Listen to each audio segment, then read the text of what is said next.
大家平安。今天我们3月3号的在家会主，我们要来读马可福音的第5章25到43节，主题是无差别的爱。我们先来看金句5章34节说，耶稣对他说：“孩子，你的信心救了你，平安地回去吧，你的病痛消除了。”经文当中，我们看到25节到29节，受苦者的最后希望。那30到34节是医治的代价，35到39节失望和希望。那40到43节就是信心产生不同的反应。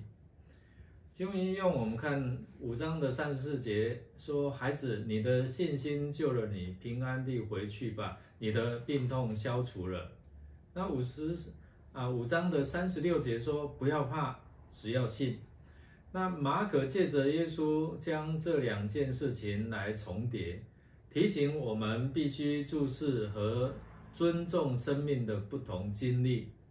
那提醒我们人生每个人都有不同的经历跟差异，但是在主耶稣的眼中，我们都还是他的孩子。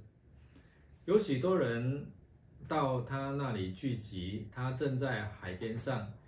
一个管会堂的人名叫雅鲁，来见耶稣，就伏在他的脚前，再三地求他说：“我的小女儿快死了，求你去按手在他的身上，使他痊愈，得以活了。”那另外有一个女人，她患了12年的血漏，就夹在众人中间，从后面来摸耶稣的衣裳，因她想，我只摸他的衣裳就会痊愈。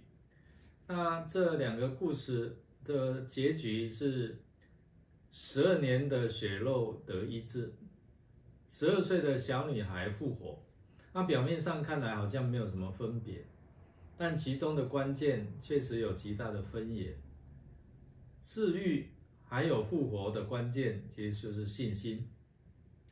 耶稣对妇人说：“女儿，你的信救了你。”随后呢，雅鲁的家传来消息，女儿已经死了，不必再劳动耶稣了。那耶稣对绝望的雅鲁说：“不要怕，只要信。”我们在这2个事件当中，我们看见信心是使人在绝望中能够经历到逆转的人生。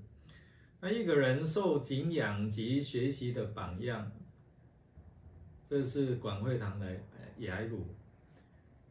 那另外一个是被人看为不洁、社会的边缘人，没有自主独立的身份，必须与人保持距离，连名字都没有被纪念的人，他竟然成为众人还有雅鲁他信心的榜样。马可福音中的耶稣提醒我们，在人生的道路起跑落后的、卑微的、软弱的、边缘的、愚拙的，他们不仅是耶稣的孩子、女儿，也可以是那赢在起跑点、强壮的、高贵的、聪明的人的榜样。那富人的信心激励了你我。当我们的生命与主连结的时候，我们在他的眼中就成为他的孩子。我们来默想，你相信你可以成为别人的榜样吗？为什么？